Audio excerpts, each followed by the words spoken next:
in your house, house, house, in your house, house, house, house, in your house, house, house, in your house, house, house, house.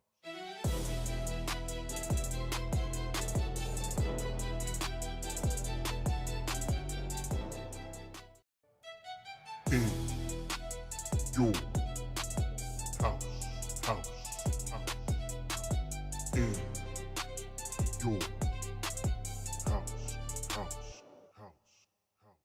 In your house. Bada boom, realest one in the room. How you doing? I'm a certified G, bona fide stud. You can't teach that. And you are tuned in to IYH. Hi, this is Isla Dawn, and you're watching In Your House podcast. This is Alexis Littlefoot, the Big Flexer, and this is In Your House. Yeah. In your house with O'Con. Hey, O'Con in your house. Hollywood in your house. Hypocrisy's head in the clouds. Curating all kind of loud. Wrestling in front of the crowds. Paragon's holding it down. Anybody can get it. Josh Joseph standing on his decisions. He is the voice. There is no choice. We as them boys in your house making wrestling noise. Moving fast just like cruiserweight action. In your house is the perfect distraction. Pumpers in your ears when you in traction. Get this work with some wrestling action. Smooth.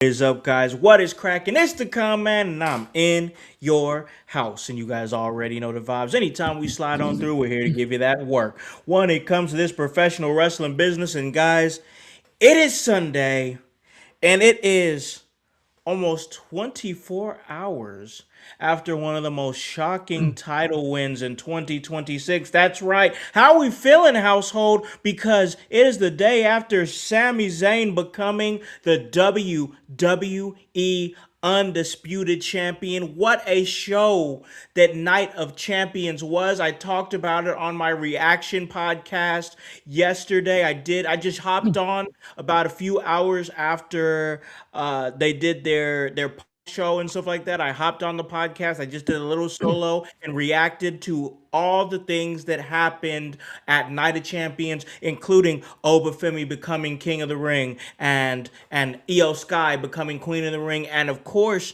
Sami Zayn becoming WWE Champion. We're going to expand on that conversation, but we still have a lot more wrestling that's going down tonight, whether it be TNA Slammiversary, whether it be NXT, the Great American Bash, or AEW Forbidden Door. I couldn't do it by myself, so I enlisted the help of a man who watches all the wrestling. He's the oldest man on the internet. He's the OG Tony Gonzalez, representing Gonzo Sports Room, Gonzo Wrestling Room. What is up, man?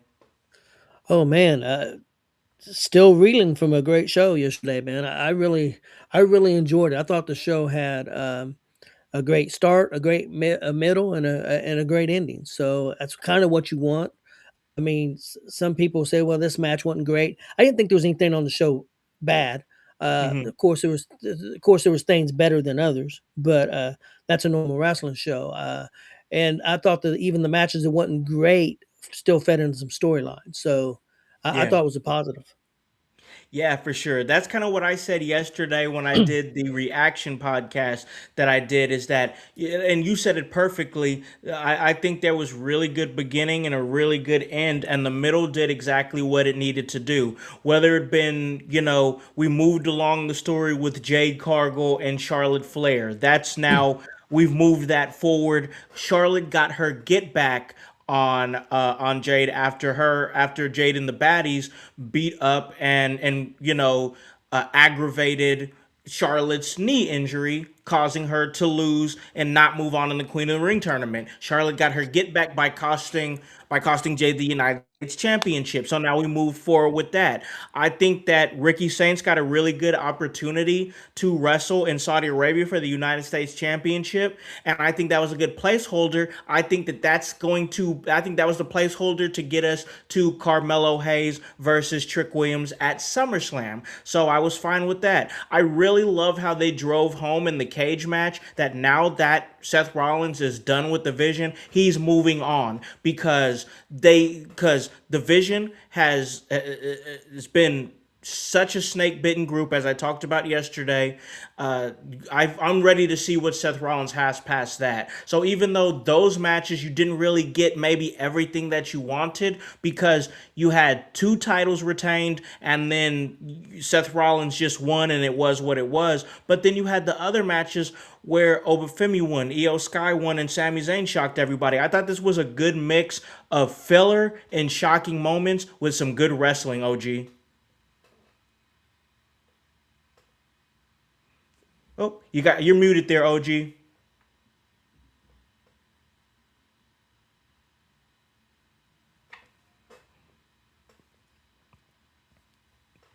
Yeah, I can't hear you right now.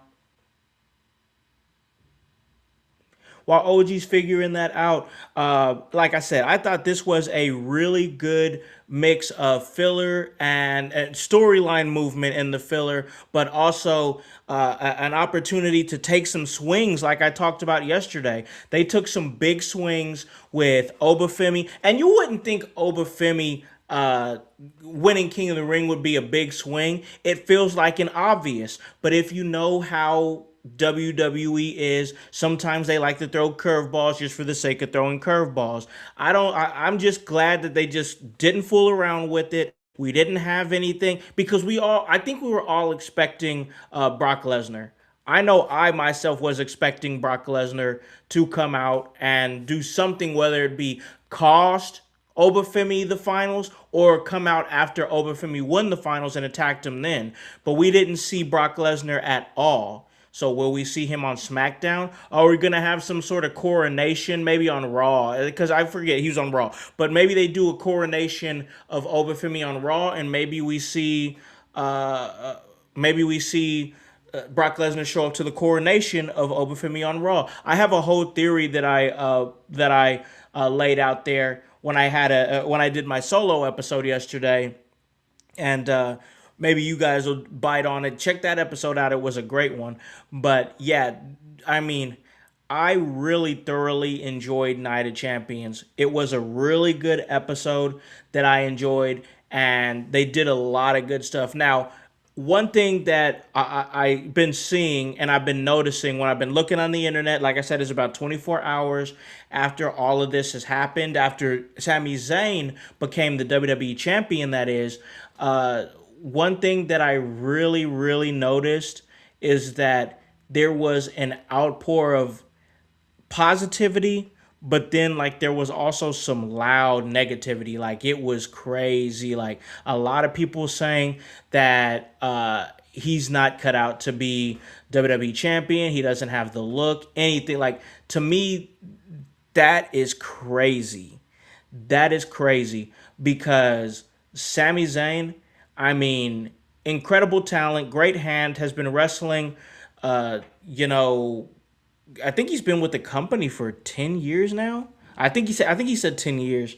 But man, just such an incredible talent, and it's like he finally gets this, and I talked about this on the show yesterday. I said, man, we have a great opportunity to not have that conversation. That conversation being, man, years down the line, whenever Sami Zayn hangs it up, whenever that time is, we're like, man, he was a great wrestler and a great performer, but man, he never won the WWE Championship.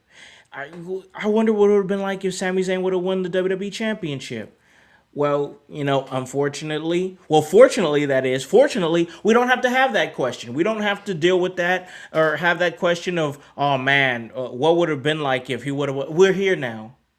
We're here now. He's the WWE champion, and now it's going to be what's next? What's going to happen next? But a lot of the things I've been seeing, there's been like an account. I'm not sure if that account is actually Hardcore Holly, but there's an account that everybody's saying it's Hardcore Holly, and he's like not happy about it. I think Val Venus came out and said that like WWE's in dumpster fire because he's not champion anymore, or because he's champion. Sami Zayn is champion, and I'm like, whoa, what's really like? We're going this hard? I just think that's crazy because like they took a swing. Why? Like the fact that okay, I could understand like some bitter veterans like Val Venus or Hardcore Holly who never won the WWE Championship. I could almost understand them being mad about it. But like the fans being mad about it is crazy because like there was so much of a loud fan base that was like, oh, Sami Zayn's so good. He's never going to win the big one, blah, blah, blah. And then a lot of those same fans that are saying this and that about how he's never going to win the big one or anything like that, those are the same fans that are now mad he's champion.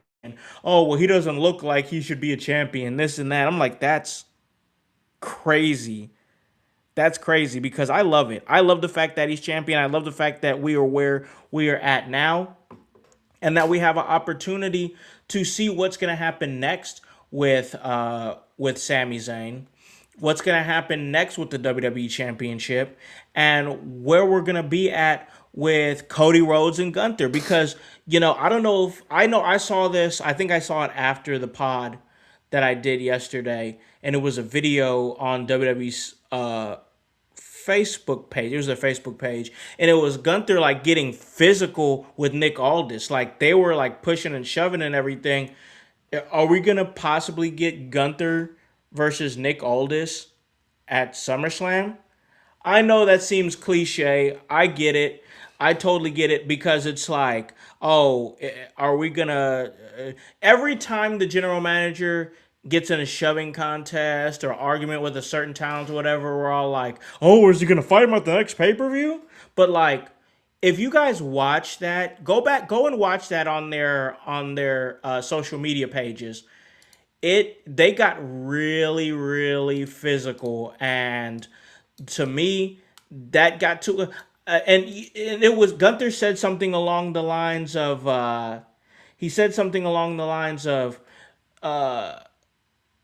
you are jealous of me because you want to be where I'm at. You want to be in the spot that I'm and you couldn't cut it.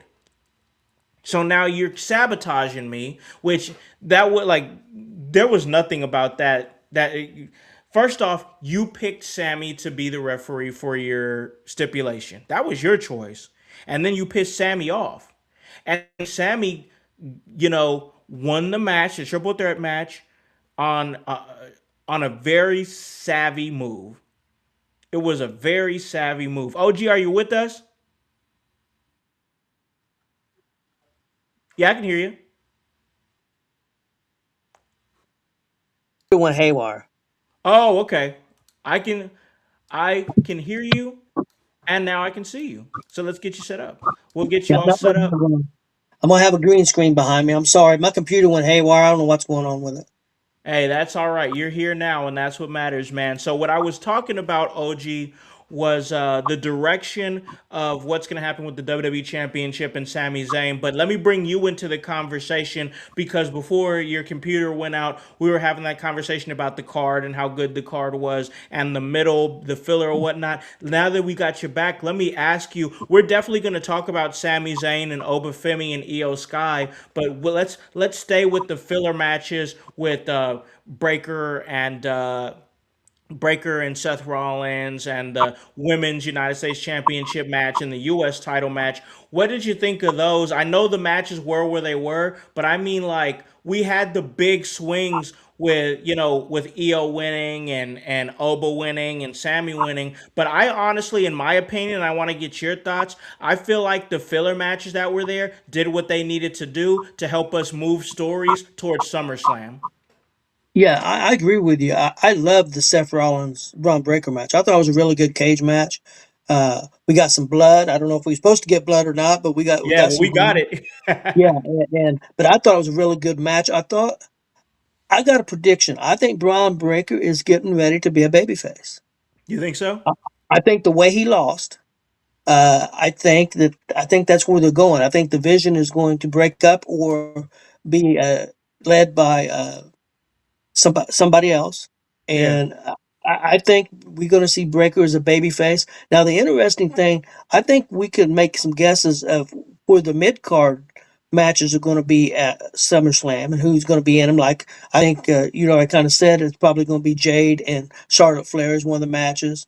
Yeah. But the main event scene, man, I have no idea who's going to be the matches for SummerSlam right now, going today.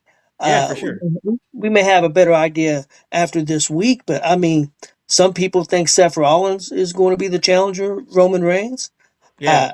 I don't know. Of course, Io said she's going to go after Liv, but what does that mean for Rhea? Is Rhea able to wrestle? Do they have to have a tournament and have a completely different match than what we're expecting for SummerSlam? We really don't know. Yeah. Um, yeah, a trick. I think Saints had a good outing. I think Saints is going to be fine. I think it's good experience for Saints, and people are going to say, "Well, he's been around for a long time. He got to wrestle in front of 18,000 people in a WWE crowd. Not, Yep. and I'm not putting down AEW, but that's not a WWE crowd. It's two different things. And not to put down AEW, it's just two different shows. It's two different type of wrestling. So I think that was good for Saints. Good experience.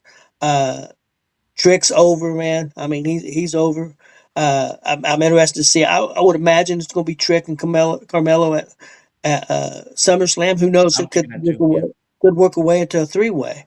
I don't know, but I'm really looking forward to SummerSlam.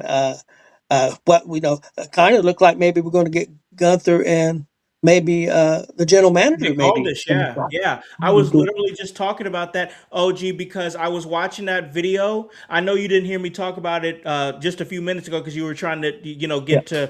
get back into the studio here. But I saw the video of the shoving match between Nick Aldis and Gunther on WWE social media, and it got me to thinking. I was like, are we gonna see Gunther versus Nick Aldis at SummerSlam?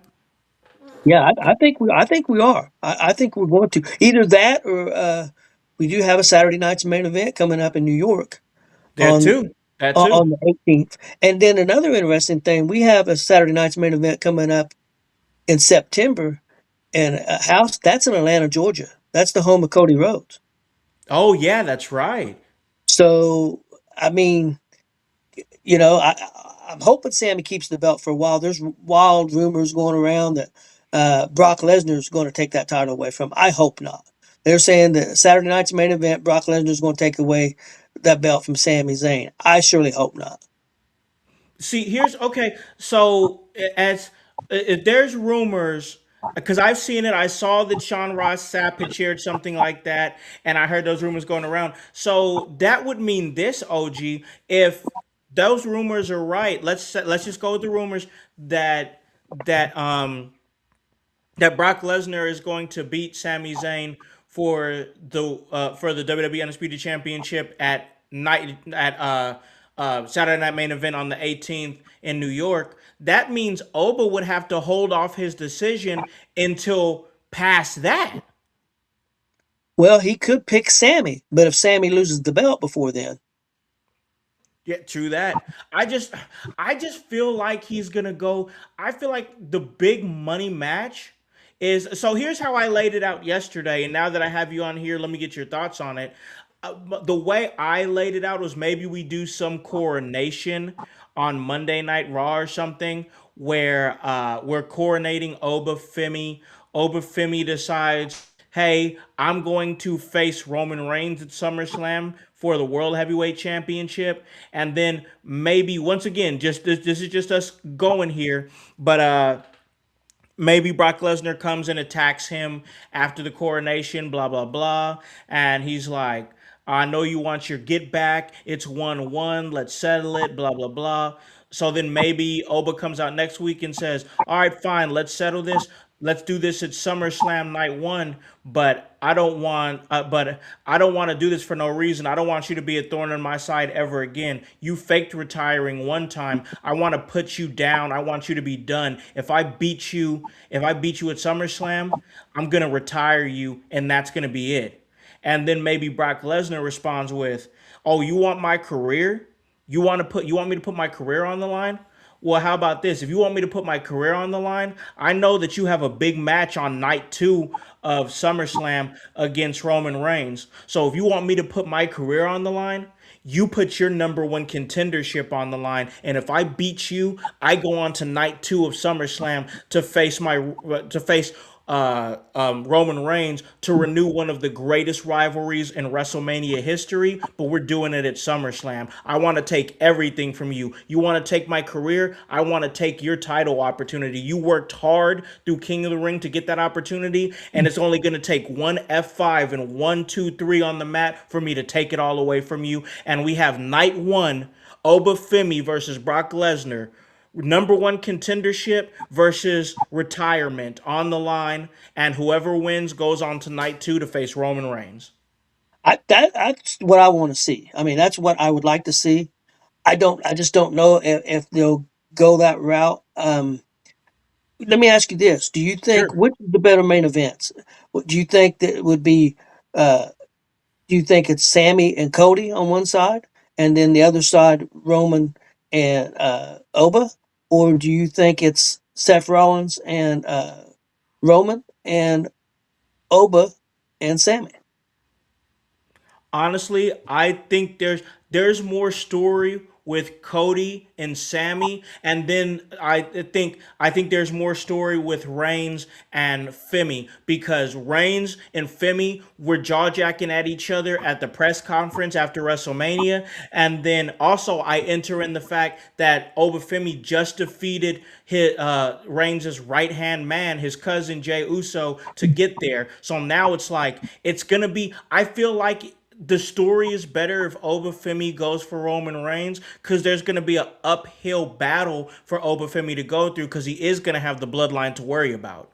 Yeah, and that's the thing. I think if Oba beats Brock, retires Brock, and then he wrestles Roman, I don't think it makes a difference if he loses or not. I don't think so. I don't think so either. At that point, he's already made from retiring Brock. Yeah, so I mean that gives him kind of a thing. And like you said, you got the bloodline that it can attack. It could spawn a feud with Jacob Fatu and Oba Yep. for a while, or whoever. So I that protects Oba. It just depends if, like I said, I don't think they'll have Oba beat Roman right now unless Roman's going away Unless Roman's going away. for a while. Unless Roman's going away. So I don't know. Like I said, that's what I like about this SummerSlam right now. I have no idea Yep. where they're going, and I think that's a good thing, for me at least. No, I no, think I it's a couldn't good thing. agree more. Yeah, I think it's a good thing. Let me ask you this: I've seen a lot of people online, and people, the so-called experts. I don't get it. People saying, "Well, why did we need Jey Uso in that match if he was going to lose in 5 or 6 minutes? Why didn't we have Javon Evans?" Well, that's a pretty easy answer. Who's made and who's not made? Jey Uso's Boom. made. Yep. Why would you want to put Javon on there to lose in 6 or 7 minutes to Obafemi and who hurt his career right now? Yep. And plus, there's a story for Jey Uso's got to go back to Roman after Roman told him to go win the tournament and challenge Cody Rhodes. He didn't get the job done. So it makes perfect sense. Yep. So I I don't agree. understand the people. And like you also, I did hear you mention about some people coming out and speaking that Sami Zayn shouldn't have won the belt. One of them that I seen was Val Venus. I saw that one Guys, too. you bitter suckers need to shut up. You make Yeah. yourself look like a fool. I mean, Sami Zayn is a great wrestler. He's a great personality, whether he's a heel or a face. He's got more talent in his little finger than Val Venus probably ever had. And I hate to speak bad about another wrestler because I liked Val Venus in the Attitude Era. He was Me fun. too. But Yeah. what did he do after the Attitude Era? Nothing. So I mean, I just don't understand why other wrestlers want to attack other pro wrestlers who's trying to make it in this business and be good just like that they did. I don't understand that. I don't understand it either. And here's the thing, man, like it's not like Sami Zayn hasn't been leading up to a moment like this. You know, he got signed from the company. He got signed to the company after his amazing work in Ring of Honor as El Generico.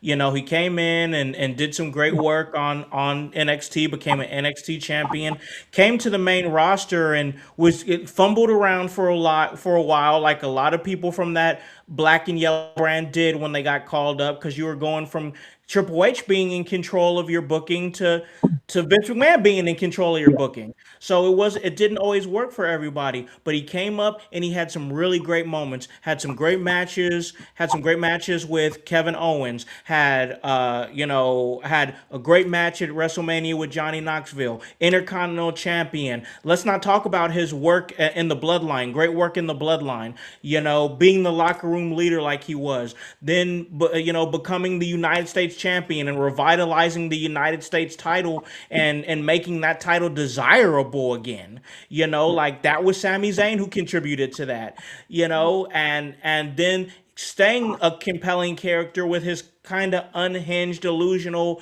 I'm the last good guy character, boom, led him and found him an opportunity to becoming WWE champion. It's not like this dude hasn't had stellar work in the past. Hell, he main evented night one of a WrestleMania and won the WWE Tag Team Champions with Kevin Owens against the longest reigning WWE Tag Team Champions at that time, the Usos. He's an incredible talent, and the fact that and it's like I said earlier, I almost understand the bitter veterans coming out, like the Val Venuses and the Hardcore Hollies, that were like, well, I should have been WWE champion. This guy's WWE champion. I almost kind of get it, but it's the fans who rooted for this guy 10 years ago, who rooted for this guy when he was the underdog, who rooted for this guy when he was never going to be WWE champion, and now all of a sudden he wins the WWE championship, and you're like, oh, this is stupid. I can't believe he's champion. He doesn't look like a guy. Listen, buddy, all right? I don't want to hear anything from you because these guys out here that I'm seeing that are talking about, oh, well, he doesn't look like a WWE champion. These are the same guys that go to pools and swim with their shirts on. Shut up.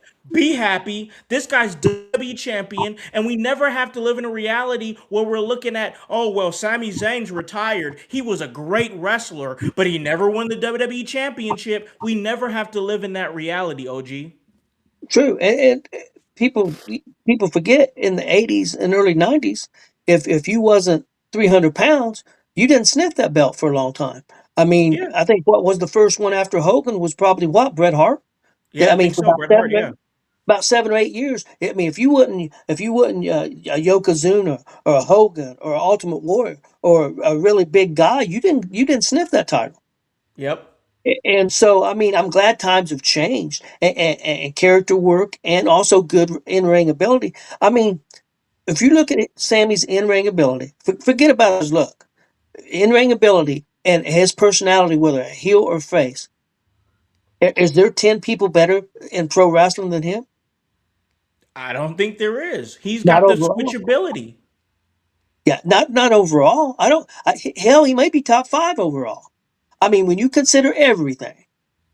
He can talk. He can hold a story that makes you care. He can give you a 5-star match. Like, if you're taking out the look, which honestly, like, there's guys that have looked worse than him. Yeah, Like, there's yeah. guys that have looked worse than him. Like, I know he doesn't have six pack abs or whatever, but he's not like sloppy or anything like that. I don't understand. I almost get it from the guys in the business perspective. Like, the guys in the business, I get it. But fans that are obsessed with the wrestler's body and what it looks like, it just blows my mind because it's like, dude, you're booking from your armchair booking and whatnot, who you think should be a guy. Man, Sami Zayn has deserved this moment. And like, I popped. Like, I didn't think it was, I thought for sure, OG, that it was like, Cody's retaining because SummerSlam's right around the corner. They took a swing. It just blows my mind that there's so many people that are upset that WWE took a swing and took a chance. Yeah, I agree, man. I think it was fantastic. I'm glad that they did it. And honestly, I hope that Sammy holds that belt. I know some people say, okay, let's do open challenges, kind of do the Darby Allin thing, and I'm fine if they do that, and even if he loses the belt at SummerSlam. But personally, who are you going to put the belt on? In my opinion, it's too soon to put that belt back on Cody, even at Yeah. SummerSlam. I think Cody needs to be without that belt. Uh, Honestly, it wouldn't hurt Cody a bit if he don't have that belt again. I've been seeing a lot of people on the internet saying that they want to see him away from the title for like quite a number of months. I mean, a lot of people, some people think we're going to get, and if they're going to do it, they're going to have to do it quick. Some people think we're going to get Cody and CM Punk at SummerSlam. I think that's a bigger match than SummerSlam. I think that's a WrestleMania match. But And you don't need the title for it. yeah, you don't need the title, and I'd rather have a longer build up for it than 4 or 5 weeks. Yeah, That's my true. only issue with SummerSlam. But I guess if it was the first match, a 4 or 5 week would be fine. Yeah, If it's a yeah, match one of three, and you sprinkle that in all the way to WrestleMania, I guess that's fine. They WWE's got that's one thing they did really well with Night of Champions. Even though we both said we felt like it was a filler pay per view, but they did a real good job of building it up, and I think I think they're going to do a good job of building up SummerSlam. So I think that's the difference than the AEW pay per views coming up. But I think this is a filler. I think the real build up for AEW coming up is going to be Redemption, and that's going to build up their big card because they've got another big show in between. So I think yeah. that was the difference in these two shows. I think AEW, excuse me, I think WWE did a really good job of paving the way of getting to SummerSlam. Oh, yeah. I almost said those exact words yesterday on my reaction pod. They did a great job from Night of Champions pivoting to what SummerSlam is going to be. I'm excited for two nights of SummerSlam because, like you said earlier, I don't know what the title scene looks like right now. Like it's not for certain, and I just really enjoyed that. I think they did a great job. I think like right now with them not playing games with Obafemi, because here's the thing. If you and I said this yesterday, OG, if you looked at the bracket before King of the Ring started and you just looked at the bracket on there, to me, in my mind, I'm like, well, Obafemi is like an odds-on favorite to win this whole thing. Yeah, But yeah. then you know how WWE books and how they like to play games, and I'm like, man, they might not go with it, even though it's obvious they might not go with it, you know? Well, I mean, 90% of the people thought Brock was going to show up, Yep, and I was in that one of them guys that thought that could happen. me Uh, too. and there was story if you kept the belt on Cody and Cody and Jey Uso wrestled, or even if it was Sammy and Jay, there's story Yeah, there. there's So still story. they that's some people don't understand. They set themselves up with a lot of different stories any direction that They they want to wanted to go. go. And I think that's a good job. I think that's good booking. Of course, I know Triple H is the worst booker of all time in some Oh, people's he's minds. awful. Yep. Yeah, but I think they're doing a good job. Are there some negatives? Of course, there's always going to be some negatives. I understand that. Nothing's perfect, but uh, I like where they're going, and I like not knowing where they're going. I agree. I think, OG, I think right now my interest in WWE is like as high as it's been since before WrestleMania. Yeah, That's where I'm at right now. Like after WrestleMania, like AEW really started cooking up, and I really started to, because Double or Nothing was coming up, and Double or Nothing was looking great and was great. That was a great show. Double or Nothing, one of my favorite shows of 2026. But then after that, they started to turn down a little bit, and then WWE started to turn up. So now it's like right now it's like, oh, I'm going to WWE, and then hell, I'm gonna go to AEW. Now right now I'm like, oh, super invested in WWE.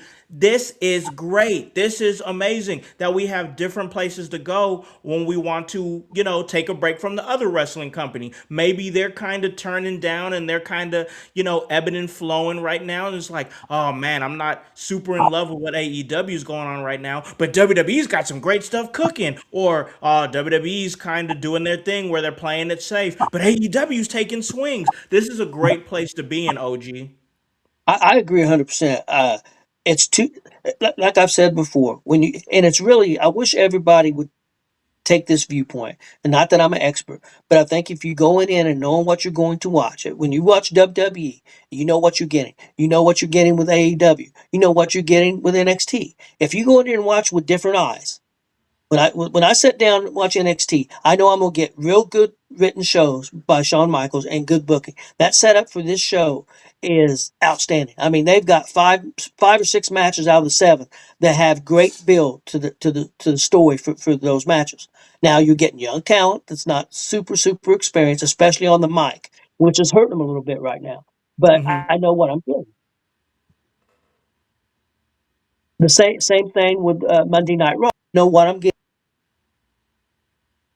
Bad thing, but I know it going in.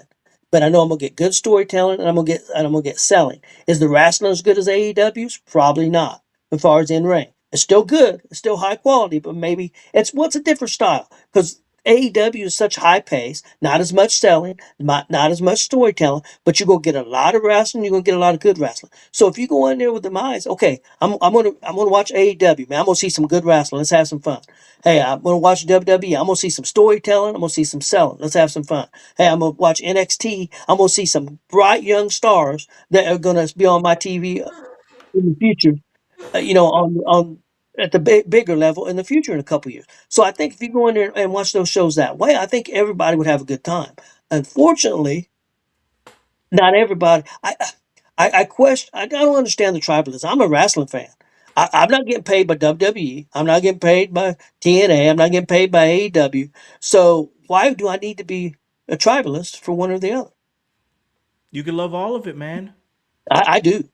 I know you do. That's why I knew. That's why. See, that's exactly why I asked you to be on this particular podcast because there's so much wrestling going on, OG, this weekend, and I knew you were gonna watch all of it. And you were the perfect person that bring on. And we're gonna talk about a little bit of TNA. We're gonna talk about a little bit of NXT, and then we're actually gonna give predictions for AEW Forbidden Door on the second half of this episode. And we're about to take our break and get to that. But first, before we do, we talked a little bit about Obafemi. We talked about Sami Zayn. We even talked about the filler parts of the night, whether it been the cage match or the two U.S. title matches. Let me get some of your thoughts before we get to the chat about Io Sky. I really thought so when I did my predictions for Night of Champions, I said that Io Sky was gonna win, but my gut was telling me Liv Morgan was gonna win because WWE loves Liv Morgan. They are putting the gas pedal behind her, whether it be her music video or her being the world heavyweight champion or her winning the Royal Rumble and winning the title at WrestleMania. And then I was like, oh man, they're about to really make her the first, not woman, but first wrestler, period, to win the Royal Rumble and the King or Queen of the Ring tournament in the same year. I thought we were going there, OG, but it ended up being Io Sky, and now Io Sky, she didn't waste any time. She said, Liv, I beat you tonight. We're going to run it back at SummerSlam, me versus you. What were your thoughts on that, OG? I got mixed feelings. I think Io was the right person, and of course, after Danhausen cursed her, I knew I was Oh, I pretty knew it was certain over, bro. it was over. It was over. But now, if the curse don't get lifted, I would say it's over for SummerSlam too. Yep. Yep. Unless something happens and that curse gets lifted. But how do you feel about seeing Liv and Io again at SummerSlam after just seeing that match? That's a good question. I'll be honest with you. I don't love it. I don't love it, OG, because I just seen it. Yeah. I just seen it. And also, I really think, not to say, Liv Morgan, I want to say this right now. Liv Morgan is one of the biggest stars in the company. She is one of the biggest stars in the company. Io Sky is probably the best wrestler in the company. All the formula there for this to be great. But there's one thing that disconnected me that would have connected me if Io would have picked Rhea. and that's the built-in story between Io and Rhea. The friendship is one thing, but also the fact that Rhea has never defeated Io Sky. Yeah. Yeah, I agree. But they may be saving that for WrestleMania. They might be OG. You know, I don't know where they're going with it. Uh, but my only thing with Liv, and I'm not saying it could be because of injuries. I'm not blaming her. Her booking when she's been champion at times has not always been the best. I mean, it's. No. I think and people say, why did they put her in this tournament? I think they had to because she hadn't defended the belt. So if you put her in this tournament and beat people and get her in that match, I think they was trying to build her up because they did such a poor job of building her up before that. So I think that's Yep. why they did it. Uh, I think the only way this match works at SummerSlam is you got to put some kind of stipulation in it, whether it's a hardcore match or you got to put something on the line besides the belt. You got to do something to add some interest to it, in my I opinion. think so too. Because we just saw the match just yesterday. Yeah. So there's got to be more to it. So I want to get your thoughts on this because I had a pretty hot take on my reaction podcast yesterday, OG, and I want to get your thoughts on it now that you're here. I said and the reason that it's a hot take is this because I'm talking about the Judgment Day. The Judgment Day for years, OG has teased dissension, teased the breakup of the group, only for them to reformulate into a different variant of the Judgment Day where it takes on new leadership and maybe some different players in the group or whatever. We've seen it help careers like JD McDonough and Raquel Rodriguez, Roxanne Perez. Liv Morgan came in late to the game. Damian Priest was an early member. Like the Judgment Day is really, in my mind, a historic WWE faction because of the names and the championships and the prestige that go along with the Judgment Day. But they've always figured out a way to change into a different variant. I had a hot take that I think that whatever happens at SummerSlam, Liv Morgan is going to lose that championship to Io Sky, and then at or shortly after SummerSlam, we see the complete implosion of Judgment Day with no other variant. No other variant. Yeah, I know that's a hot take. I know it's hot. that could happen. Right now, I would lean towards Roxanne Perez being that person, but you never know. They could pivot to uh, Raquel? Raquel. You never know what Dom's going to do. Could Yeah, Dom you never turn? know. I mean, you never know. JD may be under control of Danhausen. Yep, Uh, exactly. Yep. could it be Danhausen that cost her? I mean, we don't know where that's going. But I agree. The thing, I don't think Judgment Day gets enough credit because what you said, how many careers they've helped. I think, I mean, you compare that to some other factions. How about, well, let's talk AEW, Moxley's faction. How many careers has he really helped? There's a big, Oh, big we're difference in talking now. big difference in comparison. I mean, now you look at the Shield. Look what them three guys did. I mean, to me, you could make an argument with the Shield.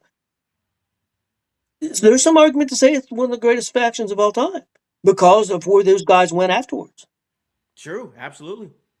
I'm not saying necessarily it is. I'm a big four horseman guy, but I can see that argument. I can see that argument for other factions too. NWO. There's a lot of great factions, but yeah, Judgment Day has did a lot for wrestlers' careers, and I think I think people overlook that. Yeah, I think Judgment Day is a historic faction. I'm gonna always have love for the Judgment Day because here's the thing, bro. Like, and we're gonna get to the chat. I see you guys out there, but me and Tony, we're going back and forth right now, y'all. But like, when it comes to like the Judgment Day, they really held down Monday Night Raw in a time where the Judgment Day was dominating SmackDown. I mean, they were a great alternative faction to the Bloodline. I know I know they didn't do the numbers that the Bloodline did, but the Judgment Day kept things moving on Monday Night Raw for a long time. Yeah, honestly, you could make an argument because Roman wasn't always there, so you could say the Judgment Day might be the MVPs Yeah, of the of that era. WWE. Yeah. Yeah, for a couple years because there's a lot of times they've went to SmackDown even, so they did both shows at times. So yeah, and you know we had Finn Balor in there. I mean, of course, started with Edge. Uh, Yep. I Carlito was in remember. the mix for a little bit. Yeah, I remember early on when Edge started that group. I remember Bully Ray and them just hating it, and this group's terrible, and it's never going to go nowhere. You know, years later, it's still going and helping careers. Yeah, absolutely. It's a great faction for sure. Let's hit the chat because we got the chat just moving. We got Big Glenn. He joined us earlier. He said, "What's up, guys?" He said that Night of Champions looked good. The show looked good. We got fightins. He says, "What's up? What's up, fightins?" He said he didn't love everything about last night, but he loved the chaos that it produced. I agree with that. He also goes on to say, "I was thinking today if maybe they put the belt on Sammy after seeing Darby Allin's run." Oh, I've said the exact thing, man. And if they're going to do the same thing and do the match and do a match every week for about 2 months until giving it back to Cody. I talked about that. I even put out a status about that. I'm with OG on the side that I don't want to see it go back to Cody, but I just, I don't want to go too far into that right now. I just want to enjoy the fact that Sami Zayn is WWE Champion, and the potential of us having a Darby Allin like reign has me so excited. Like, I know we're talking about, oh, when's he going to drop it? Could it be Brock Lesnar? Could it be Cody? Blah, blah, blah. I get it. I get you guys. I get what you're saying. But right now, the potential that we're going to see a really good Sami Zayn WWE Championship run has me excited for sure. We have Fightins. He says he thinks the tribalism is ingrained when you grew up in the Monday Night Wars. I get it. I watched both though. Like, I flipped channels. I loved that. That was one of my favorite things about a Monday night. Coming home after a shitty Monday at school or whatever, or maybe it was an all right Monday, but no matter what the day was when I was going to school, knowing that I was going to be able to come home and flip between WCW and WWF was just one of the highlights of my Monday. So yeah, man, I remember those times and I love it. I don't think it made me a tribalist. I think it just made me appreciate all of wrestling for Yeah. sure. Bryce, he says, "Oh, his green screen has me dead for some reason." And then he goes I'm on to say, sorry. just say you like the Trouble song. Listen, man, I don't love the Trouble song. I just acknowledge that Liv Morgan is one of the biggest stars in the company, for sure. But all right, guys, that was great. We hit the chat. We talked about Night of Champions, which, once again, guys, I thought was a really good show, and I'm glad I was able to talk about it with OG and get some of his thoughts on it. Sami Zayn, WWE Champion, Obafemi, King of the Ring, Io Sky, Queen of the Ring, but the wrestling weekend's not over because we have NXT, the Great American Bash. We also have TNA Slammiversary, and we have AEW Forbidden Door. We're going to talk about all those things on the other side of this break. Hello everyone, it's the Pope Elijah Burke, founder and president of the Love Alive charity. I wanted to take this brief moment to share with you my charity's continued humanitarian efforts to positively impact the impoverished communities in and around the greater Jacksonville area. This cannot be possible without your support. If you'd be so kind, please take a moment to visit our website, love-alive.org, to learn more about the charity and its mission. Also, feel free to donate to our 501c3 organization that operates off of the donation of the public, which is you. Whether that be by website or via Cash App, $1 help makes a difference in the lives of others as we continue to positively influence many people by being the change that we wish to see in the world.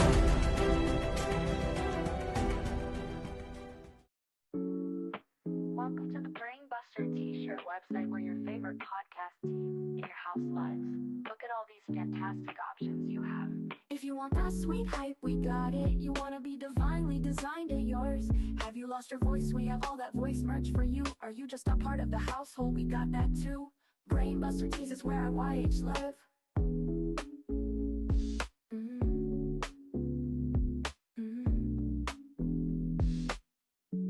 Buster Tees is where IYH live.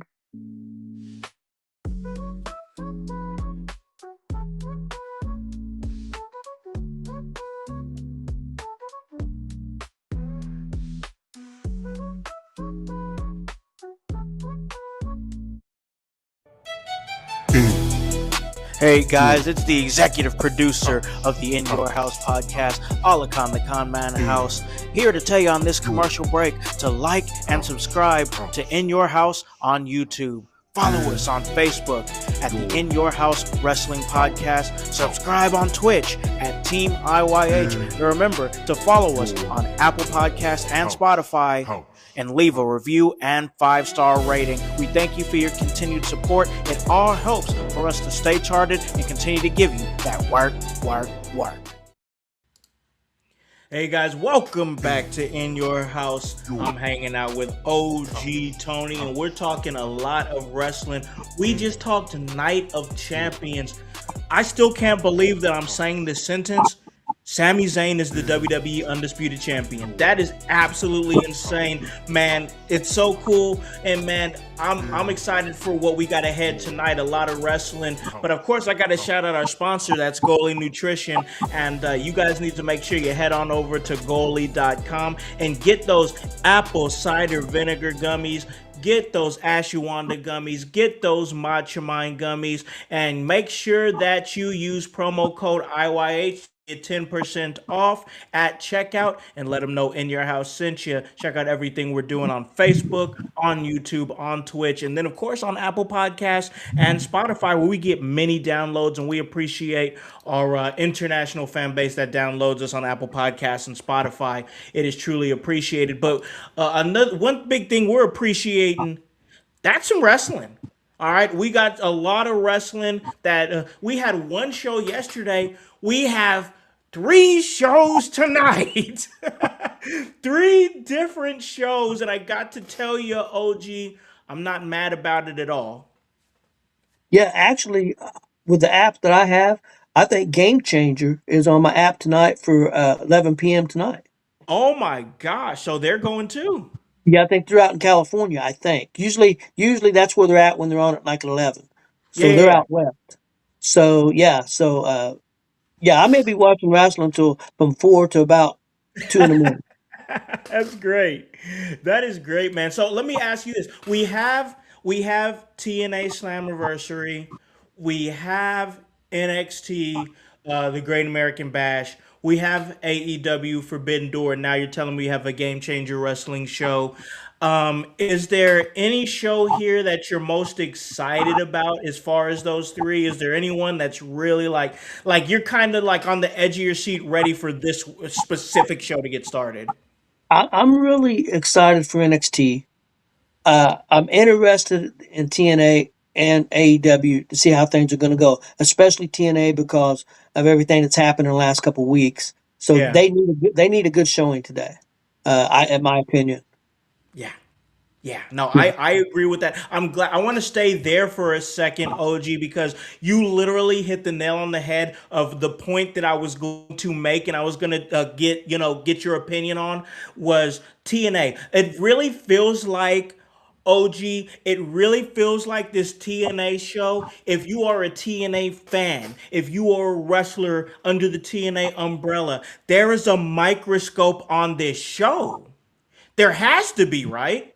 With Yeah. all the talks, all the rumors, all the transactional situations that we've seen with Tommy Dreamer being removed from the company.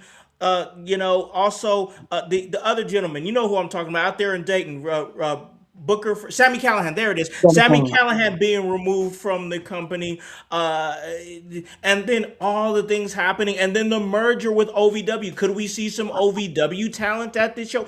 There's a lot. There is a big microscope on this show, OG. Am I alone in thinking that, or do you think you and also the IWC kind of feel that way too? Yeah, I think there's a microscope. I think people, it's one show. So I think we got to be careful because things ain't going to be, even if this is a knockout show, things aren't fixed. Even if it's not Yeah. a great show, it's not don't mean things are over, because I think there's a lot to come still. I think that from everything that I've read, the reason they made the cuts is they were still not making money. Okay. And bottom line is, it's a business. Even though you got a TV deal, I mean, they got rid of production people. I would say probably, I would think Tommy Dreamer was probably making as much as anybody in the company, because a lot of wrestlers don't have full time contracts. Some people just have per appearance. That's what some Yeah. people don't understand. If you're on TNA, some people just had, hey, if well, perfect people have said that. Mance Warner and his wife, which I can't remember her name right now. That's why they kind of left, because hey, I mean, one week they'd be there and they made money. The next week, maybe 2 weeks, and they didn't get booked and they didn't make no money.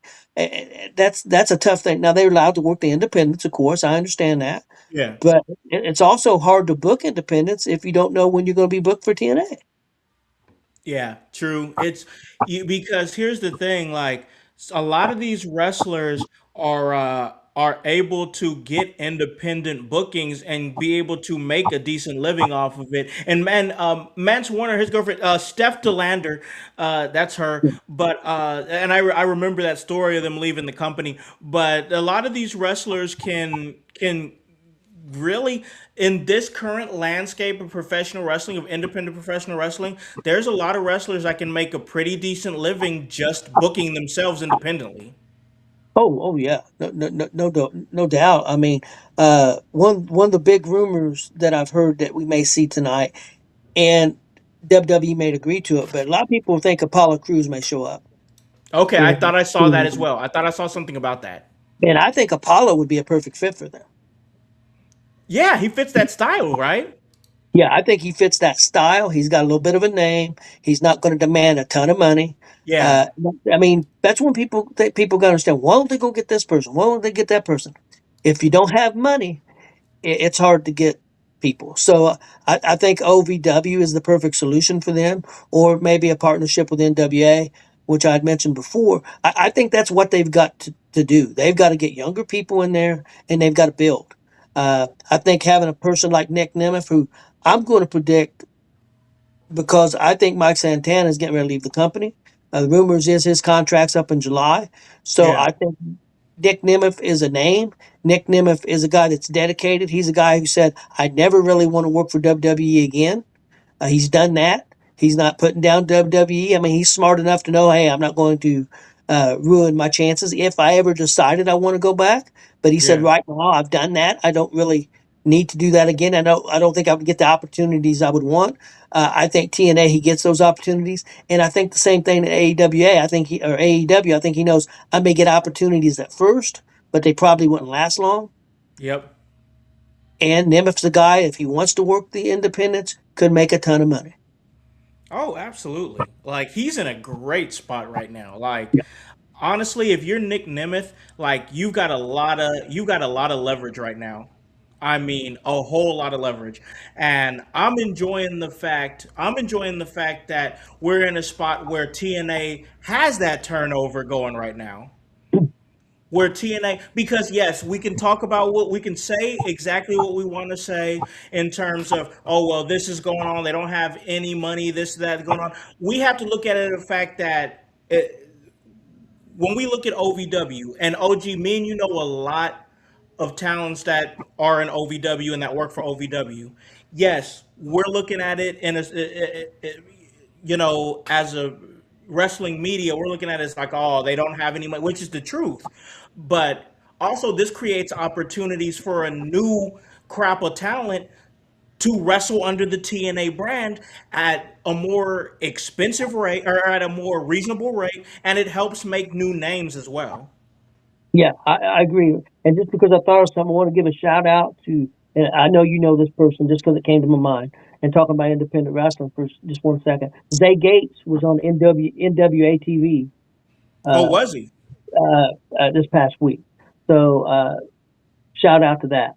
You know, Zay's a great young talent, and I've heard some rumors that OVW might be interested in Zay Gates.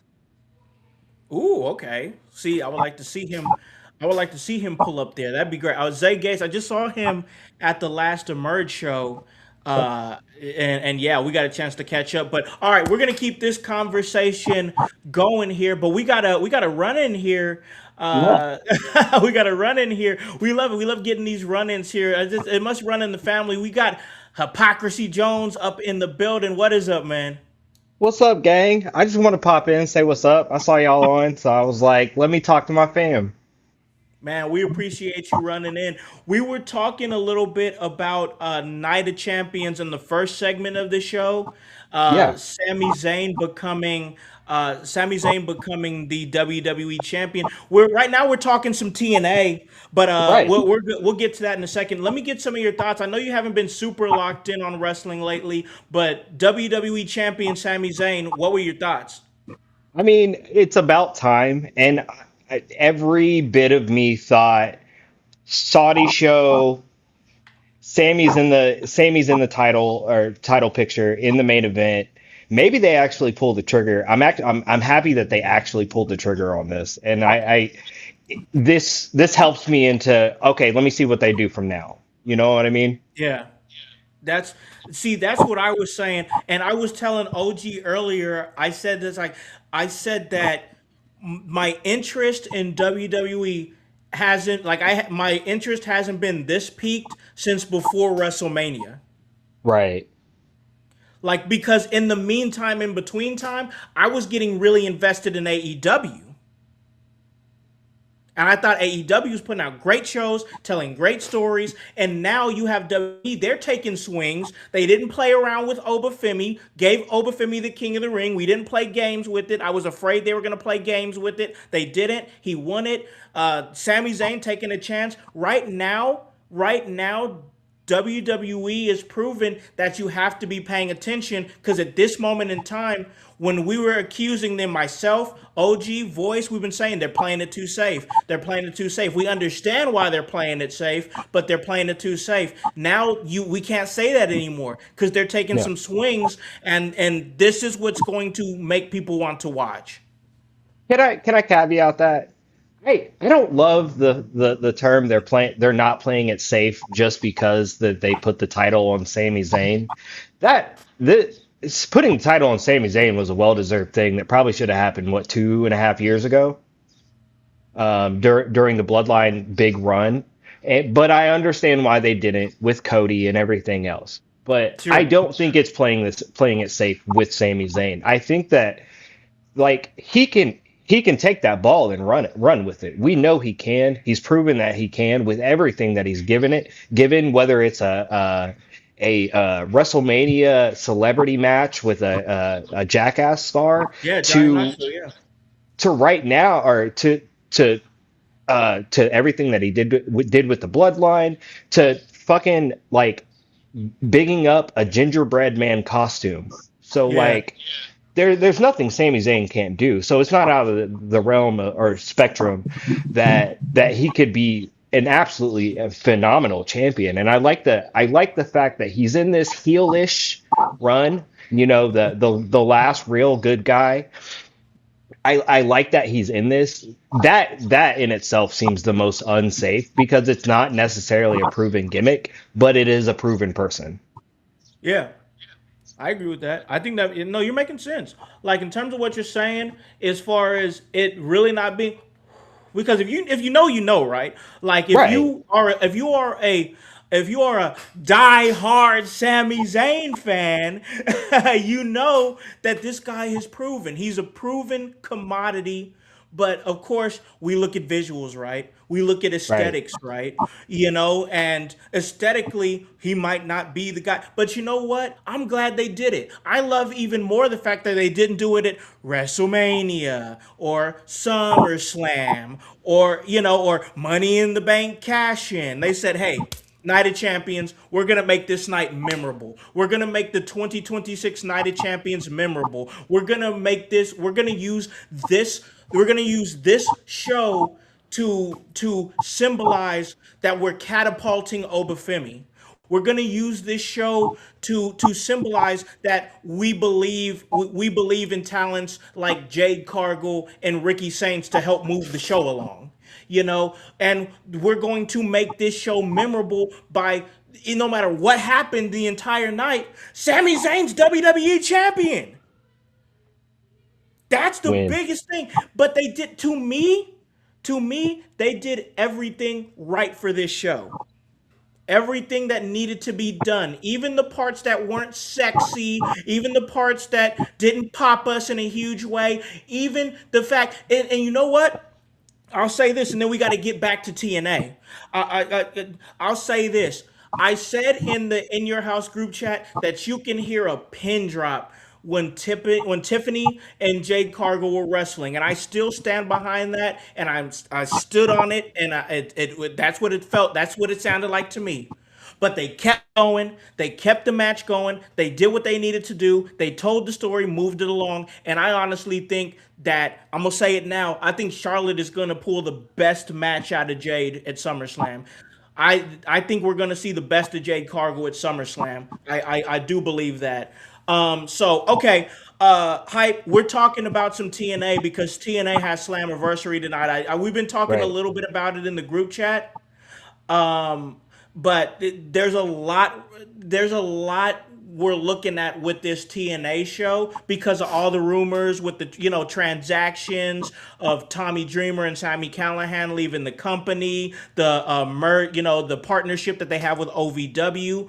Right. There's a big microscope right now on TNA because it's like, how is this show gonna go? I was talking to OG about it because he's gonna be checking out that show that's gonna be happening here in a little bit actually. What do you think? Let me get your thoughts on it before we get back to OG. If you've been seeing everything that's going on, how pivotal do you think that this Slammiversary is for TNA? Well, I think it's definitely a turning point with new mergers, new talent, new acquisitions, and going on without old staples. I think it's a turning point for TNA, and it'll be a good ground. Hopefully, they lay a good groundwork or foundation as to what we should be able to expect in the future. Now, I've paid close enough attention to TNA, watched the Thursday shows and stuff like that, and I have enjoyed what I have seen. But hopefully, this takes things to another level. They obviously, with the acquisition of OVW, they have their own feeder system now. They have different components that they can move out. It'd be really interesting to see what they do. Yeah, I think I great points for sure. OG, let me ask you this, man. Is there any match that you have your microscope on for this Slammiversary? Yeah, there's a couple. Mike Santana and Nick Nemeth, which I had said before. I think because I think Santana's going to be leaving soon. I think Nemeth's going to get that. Uh, the Hardys are in a ladder match. I just seen that they moved that to a 4-team ladder match, which was only a 3-team with the system. And I can't think of the other two names right now, and I don't have my phone to look at. Sorry, because I The great hands and the yeah. righteous. Yeah, the righteous. So I think that'll be good. I still can't believe that the Hardys in this day and age are still doing ladder matches. Oh Uh, my God. but the match that has me interested is because my grandson was such a fan of it. Is the 6-way Ultimate X match? Ooh, The yeah, Ultimate yeah, X yeah. matches is a different thing. It's always fun. Cedric Alexander is the champion. I think he's going to retain. Uh, but that's always fun. I think the main thing for this show is just to be a good show, uh, and I think the big thing is going to be the next 2 months for them. Can they stabilize? Hopefully they can. I think honestly, I thought they was going to do this when they started. I think they're better off to be like an NXT model and maybe use Full Sail or a place like that and do your shows from there and not be on the road as much because on the road costs a lot more money. It If you does. go out, if you You're go out not on the wrong. road and I don't know if they own their own rings, if they got to rent rings. If you can be in a stable place, maybe when you do your pay-per-views, then maybe you could stay in that venue and do a live show and do some. I mean, I think, or you could do live shows from Full Sail, or you could do one live show and one not the next week. But I think fundamentally, cost wise, that's what they should do. I think they worry about. Only having 500 people maybe in the place, but it works for NXT. So I don't see why it can't work for TNA. And the other thing is you're going to be close to NXT, and if that partnership is still going, that's a plus too. Oh, for sure. I mean, there right now TNA's making moves that people are kind of like raising an eyebrow at, and there's some controversy around it and whatnot. But I think we all can agree sometimes hard moves need to be made, It's a and business. it's a business, and like sometimes you got to cut the fat. Like here's the thing, and also sometimes just like, and we talked, me and Bryce talked about this weeks ago on the show. Sometimes you just have to get different eyes on the book. We compared it to the New York Knicks when they had Tom Thibodeau last year, and then a year later they ended up winning the championship with a different coach. The fact of the matter is sometimes you need different eyes on the product, different eyes on the book, and I think that might help them as well. Also, with the fact that probably these guys that they had to cut were probably making a lot of money in the company, and they're wanting to do things different financially. So, this show is going to be important.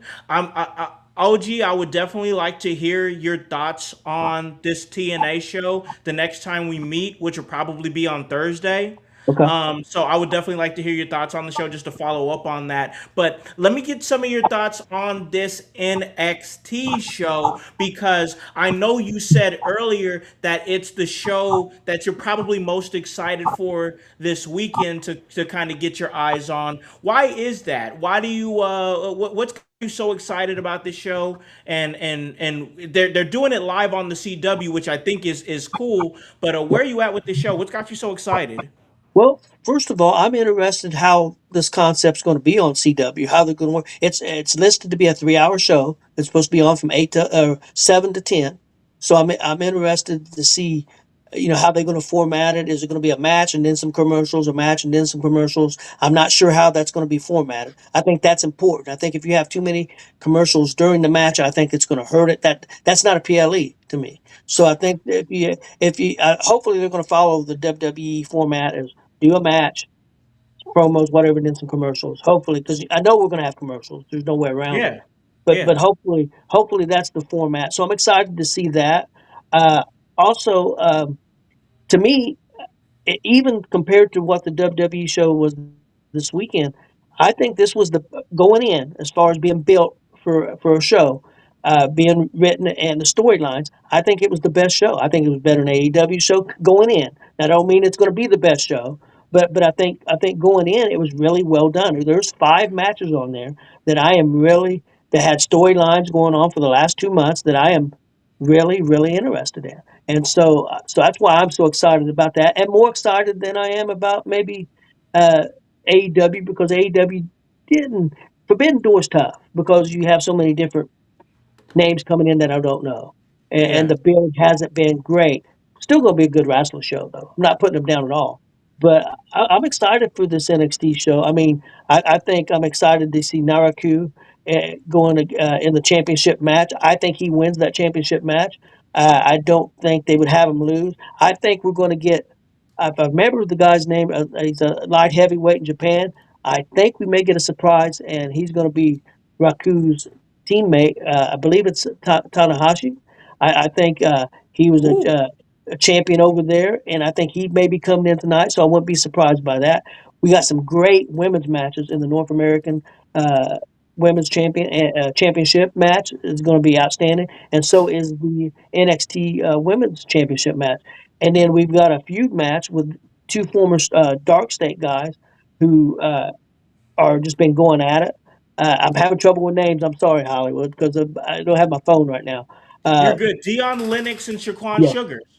that could be that could steal the show because these dudes have Really? such they have such great heat. Uh, Sugars, and they've kind of built it this way. Sugars was the independent guy. He came from Yeah. independent. He was put in Dark State with 4 other guys who was not independent guys. They was all college guys.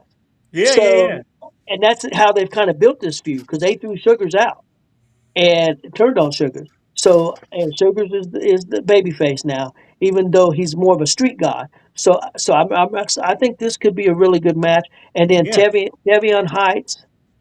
taking on for the North American Championship. These two have great chemistry, and that could be the best wrestling match of the night too. But then you got the two. I mean, you really got five, at least five legitimate matchups, and I think they're going to add a tag team championship match. I think we're going to see a team from AAA show up tonight.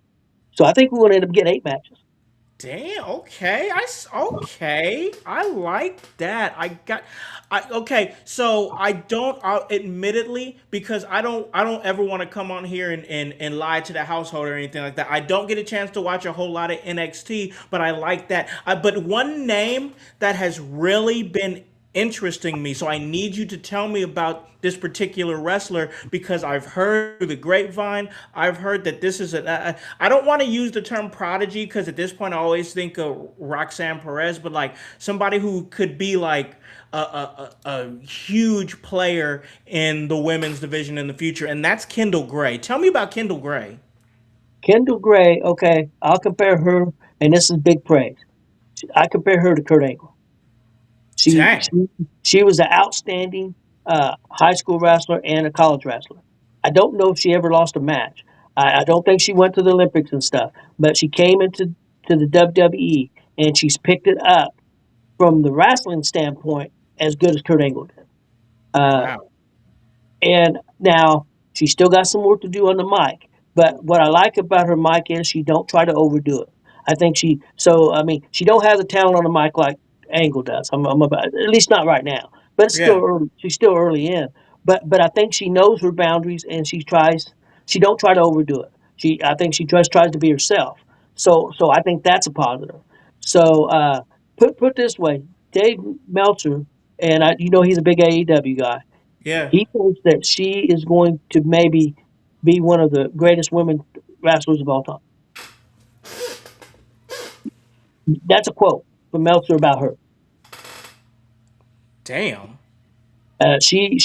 Some of the stuff that she does in the ring, guys can't do. Some of the movements that she makes and how she can go into from one move to another. Her transitions from moves to is just outstanding. It's good. I tell you, some of her transitions are better than Kurt Angle's transition. That's how smooth because a woman is more flexible than a man. So her Yeah. transitions are so smooth that it's just. I mean, she's going to be a big star, and she's taken on a wrestler that comes from a martial arts background and not from UFC, but she was in Bellator. She's outstanding. Yeah. Yeah. So Yeah. it's So it's okay. going to be Do great. you think? Do you think tonight is Kendall Gray's night?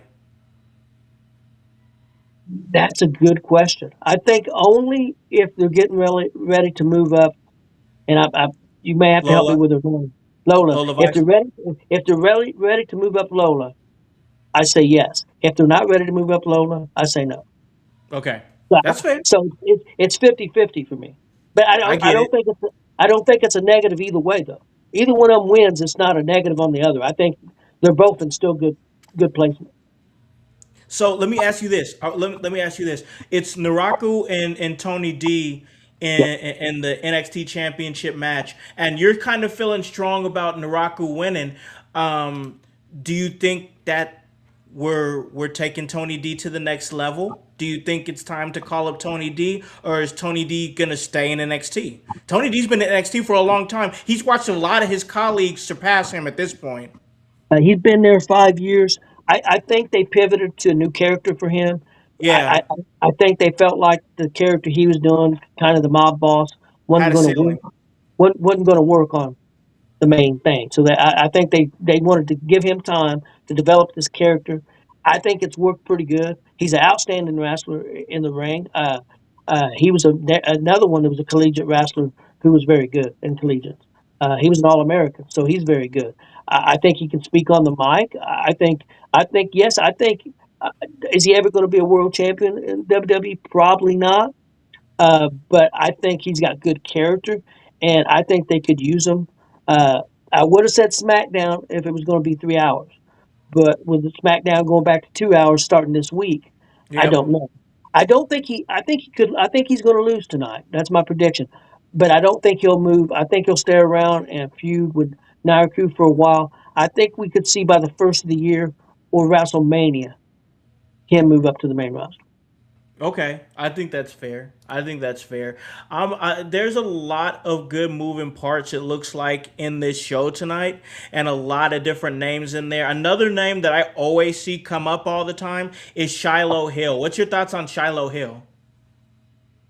He's going to be a star because he is so. There's nobody in wrestling right now kind of like him. He's pretty solid in the ring. He's a big guy, but he's a smart guy, and he's a crazy guy. I Yeah. mean, he can do the comedy. He can do the psycho gimmick, and he's more than adequate in the ring. And like I said, there's nobody really like him. Definitely in NXT, really nobody like him in WWE. Um, yeah, I think he's got a bright future. Yeah, that's what I. Those are some of the top players that I hear about when I'm listening to different podcasts, looking at different circles, when I'm trying to stay tuned in and locked in. Because I try to stay tuned into companies even when I'm not watching it. I try to find ways to lock in, and names that I always see all the time for a while have been Shiloh Hill, Kendall Gray, Tony D having his resurgence, Tavion Heights kind of seeing his name starting to come up or whatnot, Shaquan Sugars and like everything going on with him. Tatum Paxley, she's going to be going up against Zarya. Zarya is still cooking. Do you think we could see Zarya or Tatum Paxley make that move to the main roster anytime soon? I think Zarya is going to be North American champion for quite a while. She just got the belt. I think Tatum is getting ready to move up. I think the Okay. next call up will be Tatum. I Okay. think she's the one, the next one to go up because I think she's ready, and I think there's spots that she could fit in. And I think that when I think Paige is getting ready to get turned on by the Bellas, and I think Tatum Paxley would be a perfect fit for Paige. Oh yeah, those two together would be great for sure. It's a good fit, and it gives Paige, and not to say that Paige, like, I know she's like a veteran. She's been around for so long, but like I even Zay, my son, we were talking about Paige the other day. I was taking him to work, and we were talking about, man, what can we do next with Paige or whatever.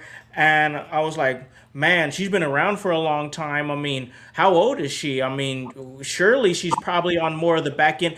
And it's like, no, she's 33 years old. Yeah, yeah. But OG, it feels like she's been around forever. Well, she started wrestling over in England when she was like 15 or 16 or maybe even younger. True. True. You're right. Yeah. You are Yeah. absolutely right. And she didn't wrestle for a lot of years, so her body got to heal. So that's a positive. I think wrestling tag teams is a good move for her for now. I think she'll still get maybe a run at a intercontinental title or something like that, or U.S. title maybe Sure. eventually. I don't think you're going to see her in. You may see her get a match for a world title. I don't think she'll hold the world title again. I could be wrong. I mean, Sure. uh, Anything can happen. yeah, but I do think that the Bellas are going to turn on her. I think that's the right move, and I think Tatum being with her would be good for Tatum too. It would give her That would be something great. because if Tatum comes to the main roster, that gives her something to do right away. Yep. And it gives Paige a prospect to work on. You know what I'm Yeah, saying? I think that's brilliant. I truly think that's brilliant. I really do. I think that's great booking for Tatum Paxley. Keeps her protected, gives her something to do on the main roster, gives her a mentor. Brilliant, brilliant, brilliant. I love that. I love that, yeah, OG. yeah. I'm not kidding, House. NXT is the best written show weekly, probably on TV. Triple A might be right up there, but Triple A is only an hour, so it's a little easier. Yeah, for But sure. but NXT is really well written. The only downside is you got to remember, especially right now, you're watching guys who've only been in the business or on TV for maybe a year or two. True. So even though You got to some give of the them grace. independents, but they haven't been on TV, or some of them are college people coming in. So you got to, again, like I say with AEW, you got to watch with different eyes. I think you're absolutely right. I think you're absolutely right. That's a great point. Some great shows coming out, ladies and gentlemen. That's going to be going on here in a little bit. We're going to wrap this thing up. Call this a great episode. But before we do, we're going to go through our predictions for Forbidden Door. We were going to do this on our Thursday AEW Dynamite show, but we had a lot to talk about there, so we wanted to save it for here. So we're going to go through our predictions here. We're not going to go through the pre-show. We're just going to go through the main card, which has nine matches. All right, 9 matches. I think I said 10 the other day. Altogether, it's 11 if you count their buy-in, but we're just going to go through the main card. So, all right, OG, you ready to go through these predictions? Let's do it. All right. All right. First up here, we have Adam Copeland and Christian Cage, the champions. Copeland Cage going up against David Finlay and Clark Connors, the Dogs, for the AEW World Tag Team Championships. Who do you got? That's a tough one. I'm going to go with Edge and Christian because they just won the belts, and this is Yeah. like one of their first title defenses. But the other thing is, Edge and Christian don't need the belts No, they don't. to have a feud with anybody else on the show. They don't need the belts. The Dogs probably need the belts. Oh, yeah. The Dogs are good wrestlers. I just haven't got into them so far, for me personally. But they're both quality guys. I mean, I'm not taking anything away from them. I think they're a good tag team. So it's 50-50 for me, but I'm going to go with Edge and Christian. I think I'm going to go with Cope and Cage, even though I think for long term, I think the Dogs would be good to put the titles on them. I think long term it would, but I'm thinking more short term with Cope and Cage. And then I also think about we're still trying to sell All in London, and we have to build a good card around Will Ospreay and MJF, I believe, which I think is going to be the main event there at All In. I think going into it, name value, Cope and Cage going in as champions, going up against possibly either the Motor City Machine Guns or the New Day could be a big match at All In. And then after that, and really you don't even really need the titles for those matches, honestly, especially Edge and Christian versus the New Day, Cope and Cage versus the New Day. I really don't think you need titles for that, for sure. But I just feel like they're going to continue with Cope and Cage, and the Dogs will probably win the titles later. Yeah, I think what you could see at the big show there at the end of August, I think you're going to see possibly Cope and Christian against the New Day, against the Young Bucks versus Ooh. versus the Machine Guns for the belt. Ooh, okay, you got something even better than what I got. I love that. Yeah, that wouldn't surprise me at all. I would love that. Like, I'm not usually big into like the multi tag team matches, but the names in there sell it for me, and I know the match would be fun because I mean, if nothing else, the Young Bucks are pretty diligent at putting on a great tag team match with just about anybody. Yeah. And everybody else can go too. That's not to take away from anybody else, but it would be great. All right, let's move on here to the next match. We have got the Young Bucks, Matt and Nick Jackson, against El Sky Team, Mystico and Miscara Dorada. I believe they're representing CMLL, and then Unbound Co. with Shingo Takagi and Titan. I believe they're representing New Japan Pro Wrestling. Three-way tag team match. Who do you got?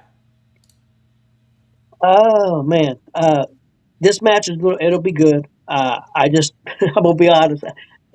I don't know a lot of the wrestlers and especially the team from Japan. Yeah. But I'm going to go.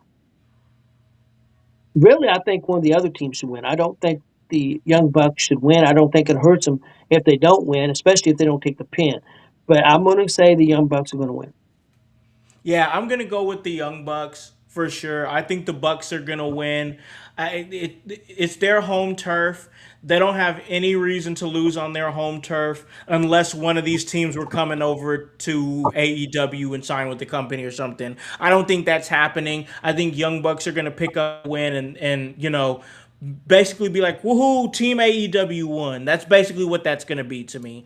And it is what it is. All right, let's move on to the AEW Continental Championship match. John Moxley versus Bandito. Who do you got? I hope it's Bandito, but again, I think it's going to be John Moxley.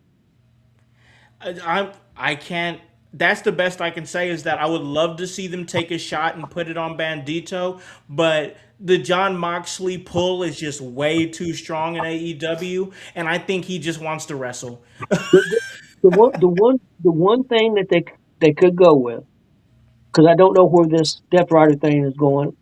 I'm just being honest. I don't. I'm confused by it.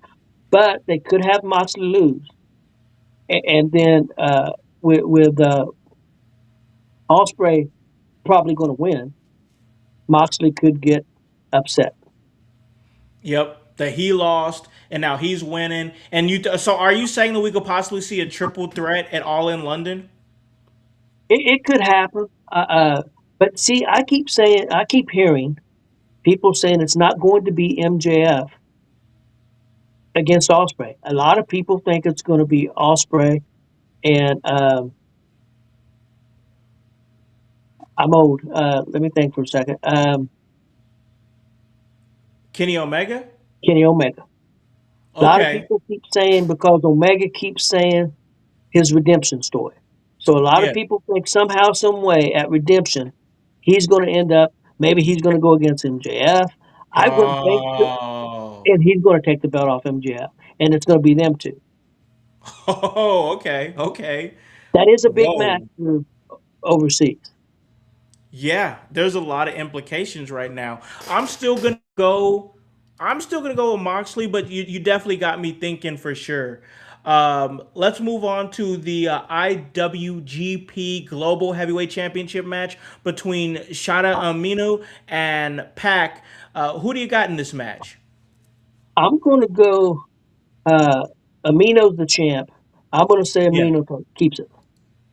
Yeah, I don't see. I think a lot of these matches are just, hey, let's have a great match, and the guy's just gonna retain. I don't see a lot of titles changing hands, if any, on this show. To be honest with you, and that's to move on to Tekla versus Starlight Kid for the AEW Women's World Championship. I mean, what do you think, OG? I think we're both in agreement. It's got to be Tekla, right? I think it's got to be Tekla because I think the big match at All In right now, not knowing if somebody's coming back or not, would have to be Tekla, and I would say Mercedes. I would say, but now if somebody like Tony Storm shows up or something, that could change everything. Yep. So I think if you're gonna, if you want Forbidden Door to mean something, and you want to take a swing, I think Starlight Kid should win this match. That would be crazy. But I'm going to go with Tekla. I'm gonna go with Tekla, but I like the idea of taking a swing. But my only concern about that is that we didn't even get any Starlight Kid appearances on Dynamite. Yeah, big That miss. would be that's my only thing. Like if she appeared once or twice on Dynamite, I'd be like, hey, just like give her like a short term contract for a few months to carry on the feud, and then maybe she could drop it back to Tekla or drop it to Yeah, Tony Storm or something like that, and then the deal is done and she can go back to Stardom. If you want to do something crazy, I like that, but I think this is going to be a one where they play it safe. Tekla's going to retain, I believe, and she's going to move forward. And that is now going to take us to the Women's Owen Hart Cup final. We've pretty much got the New York Yankees versus the Chicago Cubs right now. Mercedes Moné, the powerhouse, versus the underdog Maya World. This is for the cup. Winner goes on to All In to face whoever the women's champion will be. Who do you got? I'm going to go with Mercedes, but But if Maya World pulls it out, I think it would have to be somebody like Tony Storm or somebody like that would have to show up and cost Mercedes the belt.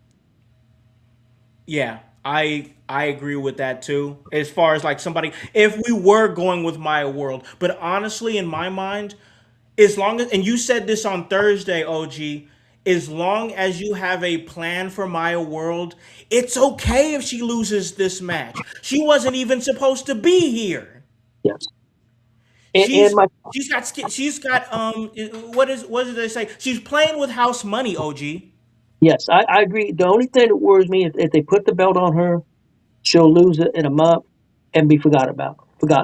I would rather her lose this match and something done with her than just to hold the belt for a month and be gone. Oh, I agree. I agree that I think that with Maya World, if she loses tonight, I think this puts her like you got to think this puts her as like a future contender for the TBS championship somewhere down the line. I tell you what I might do, and something that I thought about. She wrestled this weekend on Collision in a tag team match, and With Hyen, against yeah. and they lost, and then she got beat down at the end. So what if she just wrestles a fantastic match? I mean, just out of this world match, but loses to Mercedes. You put her back in that tag team, and they take the titles at maybe All In against the tag team champion.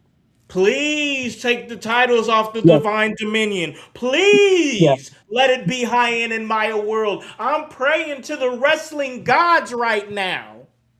I know that tag team is a very big, strong tag team and tough to deal with in the ring, but they have the personality probably less than my wall that's right here. Oh, it's bad. So yeah, the women's tag team is people talk about WWE and Paige and Bella. I'll take them to any day of the week. Oh, oh yeah. They got some I'm with personality. you. I'm with you, man. Before we, well, I'm saying it's Monet as well. It would be crazy if they went with My World, but I'm going with Monet just because we're trying to lead to the biggest show here. Let's hit the chat real quick because we got Voice in there. His pick so far. He says, "Give it to the dogs." So he's down with the dogs. He says the Bucks in the three-way tag match. He goes on. He says Tekla is going to win that match, and then he says Monet. We also have the Ring King Entertainment Podcast. They says, "What's up, my favorite podcast? What is up, bro? Thanks for joining us over there at Ring King, and we appreciate you locking in and hanging out with us. We're moving on now. A Hey, match that I'm. Oh yeah, go ahead, go ahead. I just had a quick thought. Yeah, What if they? Now I may have lost it. What if they had? Because thinking about this, Sammy won that belt. yeah, Sammy, yeah. What if they did My World? Even if it's just for a month, and she loses it back at Redemption, I'd be fine. I or lost that chance, but maybe she puts that chance back up against Monet at Redemption. yeah, but Monet or Tony Storm or something. I don't hate it. Yeah, because they may have seen that, and Monet may say, "Hey, let's take a swing. Let's give her the belt. Let's make some noise. Look at the noise that they're making with Sami Zayn. We got to make some noise at this pay per view." I And agree. so how else are you going to make noise? The only two ways, in my opinion, unless you get somebody big really to show up, is either Starlight Kid wins. And the bad Yeah. thing about it, nobody knows who Starlight Kid is. Yep. But people do have an idea because of the last few weeks who Maya World is. Maya World. This is gonna sound. This is almost sounds contradictory, but just hang with me here, OG. Maya World is a safer big swing than Starlight Kid. Yeah, because nobody knows who Starlight is at all. And Exactly. Maya World is not to take anything away from Tekla because she's fantastic, but Mercedes is a bigger star, so Yep. it's a bigger noise if Maya beats her. Yep. Exactly. Exactly. Like it's gonna be what are we gonna talk about? What are we gonna talk about Monday when it's all said and done? If Tekla retains the World Women's Championship against Starlight Kid and Maya World defeats Mercedes Monet in the Women's Owen Cup, what are we gonna be talking about Monday? Yeah. We're gonna be talking about Maya World. Yes.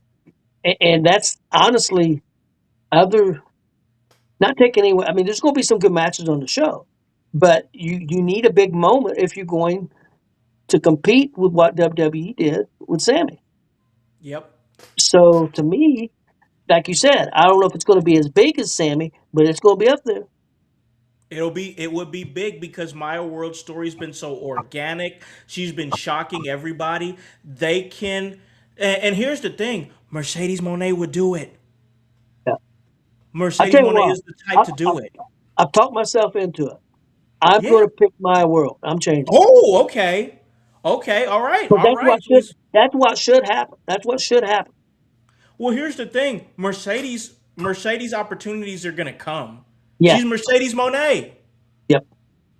That's it. Just the name alone means opportunities will come. How many of these opportunities are going to come Maya World's way? True. And she don't need the Owen. She don't need the Owen. She won it last She year. won it last year. Yes. Yeah. Damn it, you're talking me into it, man. You're talking me into it. I'm loving the idea of Maya World winning this thing. Let's move forward though. Let's go to Kenny Omega and Zack Sabre Jr. This match doesn't have a whole lot of story. Actually, it has little to no story. And Kenny Omega on the mic has been I don't e- painful. I mean, I don't even know how to say it past that. He's not good on the mic. And then I didn't even get a chance to talk about this on Thursday. But on Dynamite, when they had their little part where the music played, Kenny had the mic, and then Zack Sabre Jr. wanted the mic, and then Kenny Omega handed him the mic or whatever, and then the music was still playing, and then the only thing he said was, try to stay out of the hospital and drop the mic. I was like, that was indie-rific, bro. Like, that was so indie-rific. I was like, I hate the fact that why the referee could have took the mic from Kenny's hand and gave it to Zack Sabre Jr. But I hate the fact that Kenny Omega handed the mic to Zack Sabre Jr. I hated that. Is it just me or did that just I hated that, OG. Yeah, I agree. Honestly, and I hate to say it, and I probably would have criticized it if they did it. But after seeing what they did, I would have rather for this match just have video packages all the way up through because Yeah. both those guys are not great on the mic. If I don't want to say it hurt the match because it's not going to hurt the match. The match is going to be fantastic. So it's going to be a really good wrestling match. But I think Omega's going to win. I think he can't take a loss here, and Yeah. I'll be surprised if Omega lose. But don't get me wrong. I'm not taking anything away from his opponent. His opponent is one of the best mat wrestlers in the world, maybe the best mat wrestler in the world. I agree there. I totally agree there. I also agree with what you're saying that the build for this because neither one it's weird because Zack Sabre Jr. is not charismatic at all. Like at all. And then Kenny Omega has this weird energy that doesn't I don't know, I don't love his promos. I'm with you. I'm totally with you that I hate it when Kenny Omega's picking up a microphone because it doesn't sound organic. It sounds performative, and I just don't like it at all. It feels very manufactured. Great in the ring, love his in ring work, but I just feel like it's just it's his promos not great. These two guys are going to put on a great match. I think Kenny Omega's going to win, especially if we're leading towards what you were saying, that Kenny might take the belt off of MJF before All In, leading up to Kenny Omega versus Will Ospreay at All In. He definitely has to win tonight then because he's got to. What's his case? What's his case to face MJF if he doesn't win tonight? Yeah, that's true. And I mean, they could shock us all. I mean, what if it's not Osprey end up being in the championship match? I mean, you can't say Swerve would be a terrible choice. So I Absolutely mean, not. and you don't need a title match for Omega and Ospreay anyway. Yeah, yeah. You don't. You really don't. They're gonna put So on a great match, one some way or different the other. directions you can go. So it's going to be interesting. It really is. It really is. All right, so let's stay there because we were already just talking about it. Will Ospreay versus Swerve Strickland with Prince Nana. It's the Owen Cup Men's Finals. Winner receives AEW World Championship opportunity at All In. Who do you got? That being said, even though the fans would be thrilled with Omega and Ospreay without a title, uh, and I really don't want to see MJF lose that belt again before All In. So I think that's a negative. I'm going to go with Ospreay, and I'm still going to stick with Ospreay and MJF at the big match. I think it's going to be MJF and Will Ospreay at All In. I definitely think that it's still a big match if you have Kenny Omega in that mix. Kenny Omega versus Will Ospreay. I think it's there for sure. But MJF, I think he's going to tell the better story with Will Ospreay. I think that with the Kenny Omega, of course, the thing is, I'm the best bout machine. I'm the best bout machine. Will Ospreay is one of the Billy Goat in the ring and whatnot, and they're gonna have a great wrestling match. But also, we got to think about the lead up to the match. We got to think about the story of the match here. MJF's gonna be able to sell it a little bit better, but I do think that it's going to be Will Ospreay that's going to be fighting in Wembley Stadium for the AEW World Heavyweight Championship. So before we get to our last match here, we're going to hit the chat and get voices, updated thoughts here. He says Zack Sabre Jr. is going to win against Kenny Omega, and he thinks Swerve is going to defeat Will Ospreay. So I don't know if there's a little bit of manufactured Will Ospreay hate in there, or if he truly believes that Swerve is going to win this thing, but that's what he's saying. Swerve is going to win. All right, OG. This match that neither one of us are really excited about, and I feel like we both are going to have the same answer here. That is going to be this 12-person cage match.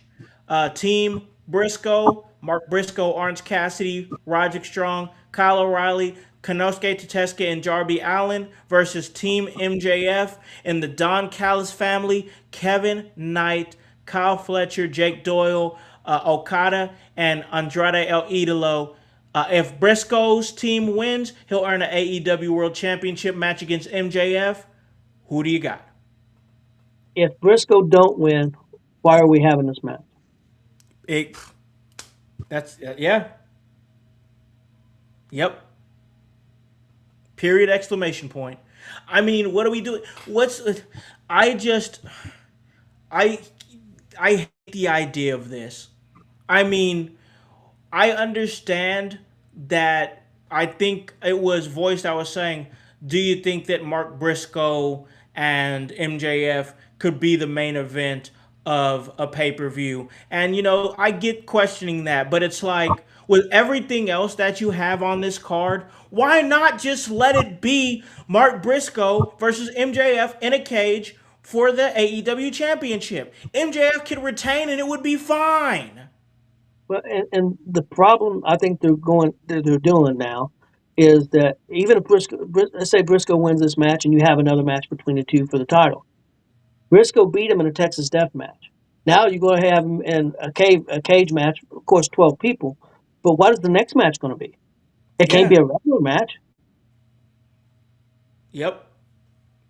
So I don't know where they're going with this. You're kind of painting yourself in a corner a little bit. And I tell you one thing, I don't know if Ospreay is going to lose. But one thing to keep an eye out for with Swerve. Swerve, I believe, attacked Garcia over the weekend at Collision and laid him out. Maybe put Garcia out. And okay. And the Death Riders are out to get Swerve now. That could be part of the factor. And I wanted to ask you this question. Okay.